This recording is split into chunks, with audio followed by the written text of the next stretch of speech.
سەبارەت بە هەڕەشەی گروپە چەکدارەکان لە ئەمریکا گفتوگۆی زیاتر دەکەین بە میوانداری بەڕێز عومەر ناسر نووسەر و سیاسەت مەدار کە ڕاستەوخۆ لە بەغداوە لەگەڵمان دەبێت. بەڕێز عومەرم کاتت باش، سوپاس بۆی کە ئامادەی لەگەڵمان. با بزانین هەڕەشەکانی بەرەی مەقاومە عێراق بەرەو کوێ دەبات؟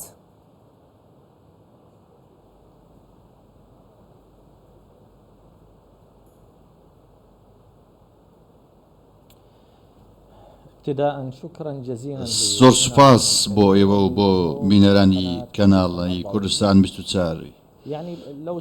ئەگەر هاتوو ئێمە ئەو لاپەڕەکانی مێژوو هەڵدەینەوە دەبینین کەەوە هەموو وڵاتانی کە بزوتنەوەی مەقاومەیان هەبووە، بزوتنەوە چەکدارین هەبووە، ئەمانە لە یەک لە کاتێک لە کاتەکاندا ئەمە ڕۆیکی سیاسی هەیە لە پێناو چی؟ لە پێناو ئەوەی کە بەشێک لە لێکەوتەکانی داگیرکاری کۆتایی پێبێنێت. لە هەمان کاتدا لە بەرامبەردا لە هەمان کاتدا دەبینین کە بزوتنەوەی مقاومەی چەکداری هەیە. ئەمە شتێکی سروشتیە بەڕاستی کە ئێمە بینیمان دوای جەنگی یەکەمی جیهانی، جەنگی دووەمی جیهانی، دواتر ئەوەی کە وڵاتانی ناوچەی ڕۆژهەڵاتی ناوی ڕاست پەیدا تێبێت، تەواوی وڵاتانی ناوچەکەش لە نمونەی ڤێتنام، نیکاراگوا، هەروەها نمونەی وڵاتانی دیکەش کەوا بەم دۆخەدا تێپەڕیون لە هەمان کاتدا کە فەلسەفەی مقاومەیان هەیە ئەم وڵاتانە. ئەمڕۆ ناوچەی ڕۆژهەڵاتی ناوەڕاست بەڕاستی بە ساتێکی مەترسیدار تێپەڕ دەبێت لە مێژووی جیهاندا.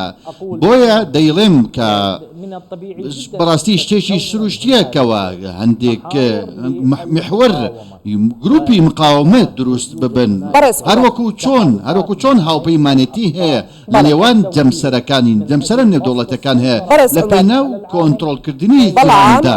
بەڵام هەر ئەمە بۆ جەناب دەگوازمەوە وەکو خۆی کە چەندان میوانی سەربازی و سیاسی و شرۆڤەکار و سیاسەتمەداری وەکو بەڕێزت بەشدار بوون، شرۆڤە دەکەن، باز لەوە دەکەن کە ئەم گروپە چەکدارانەی لە ژێرناوێکدا ناوی خۆیان ناوە بەرەی مقاومە عێراق بەرەو مەترسی پەلکێش دەکەن. عێراق دەبەنە جەنگێکەوە کە خۆی نایەوێتەوە گلێ، ئەمە گروپە چەکدارەکانن عێراق بەرەو ئەو مەترسیە دەبن. پێم خۆشە شرۆڤەی ئەم دیوەیم بۆ بکەیت.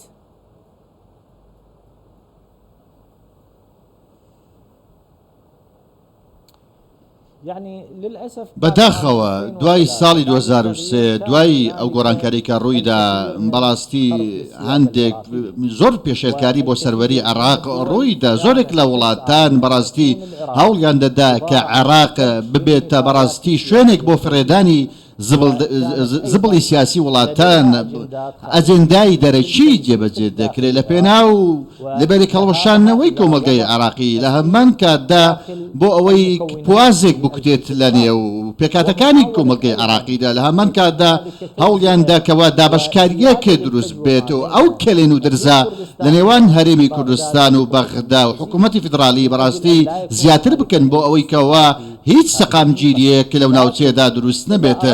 بەڵام لە هەمان کاتدا ئەگەر بمانەوێت بۆ چەمکی تێگەیشتنێک کە بێتە ئایا ئاڵنگاریەکی گەورە دەبێت لە ئەرالەم لەو ماوەیەدا ئەوەی کە پەیوەستە بە بابەتی غەزە و لێکەوتەکانی شەڕی غەزە. بم پێم وایەکەوە عێراق بەڕاستی لە ناوەڕاستی باهۆزەکەدایە وەکو ئێستا پێم گوتی کەوا بابەتەکە بابەتی مقاومە بەڕاستی لەسەر ئەرزی واقعدا بوونی هەیە. ئەم پرۆژەیە پەیوەستە بەچی؟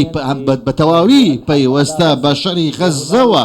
بەڕاستی جیاوازی هەیە لە نێوان فەلسەفەی حکوومەتی عێراقی و فەلسەفەی گروپە چەکدارەکان. من پێم وایەکەوە چوون بەرەو کەمکردنەوەی گرژەکان بەڕاستی زۆر گرنگە کە پێویستە بیگیرێتە بەر، پێویستە هەموو لایەنە سیاسیەکان پیادەی بکەن بە تایبەت.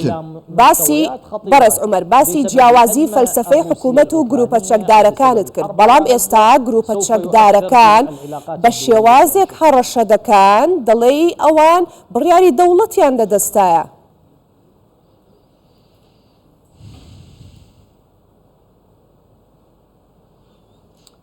يعني المشكلة كێشەکە کە ئەمڕۆ لە ئەرزی واقعدا هەیە پێمان وایە کە هەندێک لە ئەجێندا سیاسی نێودەوڵەتیەکان جێبەجێ دێک هەوڵی ئەوە دەدەنکەوە بەڕاستی ئاگری شەڕەکە خۆشتر ئاگری ئاڵۆزە سیاسەکان خۆشتر بکەن لە هەمان کاتدا کێشەکان قوڵتر بکەنەوە لە نێو ماڵی عێراقیەکاندا.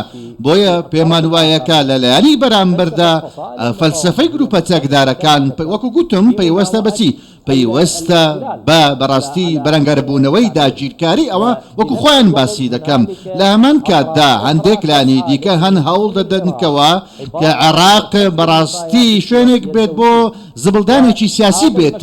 ئەم پرۆژەیە بەڕاستی شتێکی سروشتیە لە هەموو وڵاتان دەیبینی لە هەموو ناوچەیەک هەیە کاتێک کە گرژێک و ئاڵنگاریەک دەبێت بە تایبەت کە ئەمڕۆ ئێمە ئەم حاڵەتەی کە دەیبینین کە حاڵەتێکی سروشتیە ئەمە چی وا لێکردووە ئەم ململانە نێودەوڵەتی و هەرێمایەتیانە لێکەوتەی ئەم ململانەیە سەبارەت بە جەمسەری ڕۆژ ئەو جەمسەری ڕۆژهەڵاتدا. من پێم وایەکەوە کەمکردنەوەی گرژیەکان بەڕاستی زۆر گرنگە کە بکرێت ئاگری شەڕەکە دەکوژێنێتەوە دواتر سەقامگیریشی سیاسی هەبێت ئەو کاتە هیچ جۆرێک لە گرژێک نمێنێت. بەڕێز عومەر بەڵام شرۆڤە و خوێندنەوەکان بۆ دۆخی ئێستای عێراق بەو شێوازەیە کە دەڵێن گروپە چەکدارەکان لێ ناگەڕێن دەوڵەت و حکوومەت کاری خۆی بکات. بۆ نمونە تۆ دەڵێ ئێستا عێراقیان کردو بە زبڵدانی سیاسی دەوترێت لێ ناگەڕێن دەوڵەت و حکوومەت عێراق لە زبڵدانی سیاسی پاک بکەنەوە. هۆکارەکەی گروپە چەکدارەکانە.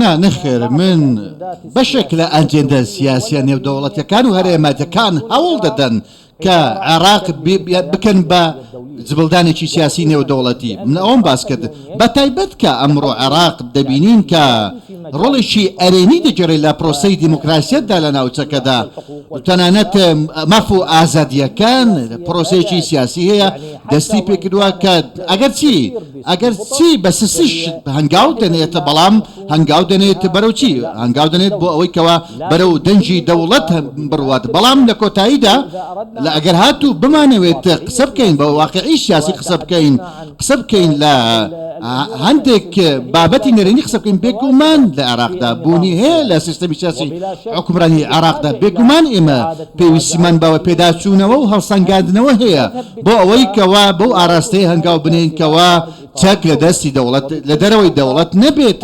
لە هەمان کاتدا سەروەری عێراقی بەڕاستی ئەگەر هاتوو کۆدەنگێکی سیاسی نێودەوڵەتی نەبێت کە عێراق لە دەرەوەی ئەو ململانە نەبێت دوور بێت لە گرژی و ئاڵۆزیەکان ئەو کاتە بەڕاستی ململانێ و ئاڵۆزی و تەنگژەی زیاتر لە ناوچەکە و عێراق بە تایبەتی دەگرێتەوە. لە کۆتاییدا کارەکە بەرەوچوو هەنگاو دەنێت بەرەو هەنگاو دەنێتکەوە ئیرادێکی سیاسی ڕاستەقینە لە عێراق نابێت کە بتوانێت بەڕاستی ئاڵنگاریەکان چارەسەر بکات و ئەو تەنگژانە چارەسەر بکات لەو پەیوەندیانەی کە لە نێوان هەرێم و بەغدادا هەیە. بەڵێ سوپاس دەکەم بەڕێز عومەر ناسر نووسەر و سیاسەتمەداری سەربەخۆ. سوپاس بۆ بەشداریت.